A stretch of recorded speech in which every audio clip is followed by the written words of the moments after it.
Hello again, Internet. I was shooting with a friend of mine yesterday, and she asked me, she said, "Jim, how do you shoot instinctively?" And I thought, very good question. So I explained the basics of shooting instinctively to her, and I thought I'd share it with you. I know most of the people that know me on the internet know how to shoot instinctively anyway, but just in case anybody is interested and kind of want to look into it, then here's a few basic principles really. You're going to need a bow, obviously, and instinctive archery, it's got the wrong name. It's not instinctive, it's more intuitive. Instinctive implies that I could give you this bow, having never shot before, you pick it up and shoot. And you nail it every time. That would be instinctive archery. It's not. It's intuitive, and it's something you have to learn. You can pick it up. Some people pick it up quicker than others. Some people don't. But it's something you've got to learn. It's something you've got to put a lot of work into. But it's just a simple case of, instead of you having to work out what you need to do, you let your subconscious and your body and your brain work it out, so you don't have to. Which is, I'm lazy, so that's good. So what you need to do is you need to stand very close to a target, a few feet away. You need to get your bow, a few arrows, and you need to focus on a point on the target. Now, I've heard some people use like a pie plate or a paper plate or something, and say once you get all the arrows in that paper plate, move on. It's not good enough for me. You need a smaller, I mean, it's been said a million times on the internet by a million different archers. Aim small, miss small. And the smaller the target you can look at, the smaller the area of error you're going to have. So if you're aiming at a paper plate, some of the arrows, yes, will go in the paper plate, but they'll probably go in a 4 or 5 inch diameter around that paper plate. Where if you aim at something that's sort of 2 inch spot, something like that, a few arrows are going to go in the spot, but most of them are going to go within a couple of inches around that. So there'll be automatically be a tighter group. So what you need to do, you have to put a little spot on your target, whether you're using a bag target, whether you're using a foam boss, a 3D animal, or something. Just as long as you're shooting at something, as long as you're shooting at something small, you stare at that spot. You focus so hard on that spot that that's all you see. That's your whole world. It's just this spot. You look at the spot, you knock an arrow, draw up, you look, and shoot.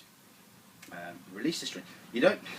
It's going to be another video, but the release isn't a motion. You don't release the string. You simply stop holding it. But we'll talk about that another day. You look.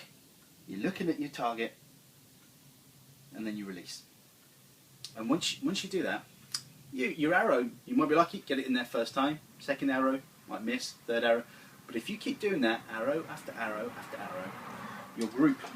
You'll start off with a group like this, and it will gradually get smaller and smaller and smaller and smaller and smaller, just like this. Ideally, you want to shoot about 1,000 arrows at a few feet. Not all at once, obviously, but shoot 1,000 arrows at a small group, and it'll get smaller and smaller and smaller. Once you've got them all in that 2 inch spot, you move back a bit and do exactly the same. And that is simply the easiest way to shoot instinctively.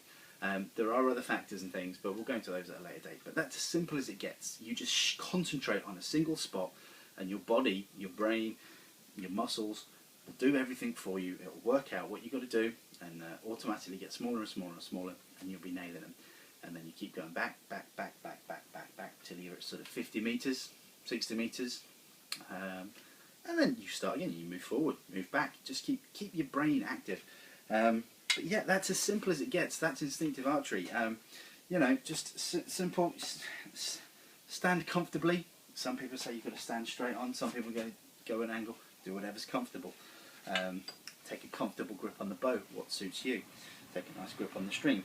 I recommend a deep hook, but again, whatever's comfortable for you. You can push, pull, draw. You can draw up. You know, again, whatever's comfortable for you. Instinctive archery is all about what's best for you. How you do it will be completely different. Well, will be different, not completely different, but it will be different to how someone else does it. It's personal, but it's your style. So yeah, just do it the way that feels comfortable for you. Get a good grip on the bow, you know, it's best to cant the bow over a little bit just to get that limb out of the view of what you're looking at. Pick a nice comfortable anchor point. As long as you're doing the same thing every time, you're onto a winner. I use my middle finger, corner of the mouth. When I release, I try and touch my ear with that same finger. Doesn't always work like that, but there you go. But yeah, that is just as simple as it gets. Look at what you're trying to shoot and shoot it. And practice and you'll get there. If people want to start shooting instinctively, you've got to be dedicated, because you've got to put in a lot of work. It's not something that's going to come overnight. You need to work at it, but it's worth it. So I recommend that if you don't already try shooting, if you don't already shoot instinctively, I recommend trying it. So give it a go. Take care, guys. Shoot straight, and I'll see you soon. Bye bye.